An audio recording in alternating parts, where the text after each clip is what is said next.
Hi అండి, అందరికీ నమస్తే. ఈరోజు వీడియోలో పాప్కార్న్ చేశానండి. చూడండి ఎంత బాగా వచ్చిందో. ప్రాసెస్ చూద్దాం పదండి. స్టవ్ వెలిగించుకొని ప్యాన్ పెట్టుకొని 2 టేబుల్ స్పూన్ ఆయిల్ వేసుకోవాలి.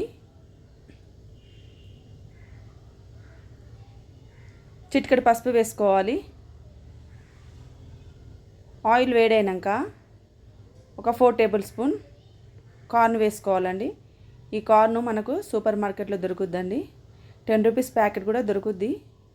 అవి 2-3 ప్యాకెట్స్ వేసినా కూడా ఎక్కువ రావు. ఇలా హాఫ్ కేజీ తెచ్చుకుంటే మనకు 4-5 టైమ్స్ చాలా వస్తాయి. ఇలా వేడైనాక కార్న్ అవ్వడం స్టార్ట్ అయిందండి. చూడండి, మూత పెట్టుకోవాలి. పిల్లలు స్కూల్ నుంచి రాగానే వాళ్ళు ఫ్రెష్ అయ్యేలోపు మనం ఈజీగా చేసి పెట్టచ్చండి. వేడివేడిగా తింటారు, చాలా ఇష్టంగా తింటారు పిల్లలు. మనకు మనీ కూడా సేవ్ అయింది కదా. చూడండి, స్టవ్ ఆఫ్ చేసుకోవాలి. ఉప్పు కారం మసాలా వేసుకోవాలండి, అంతే ఈజీగా అయిపోద్ది.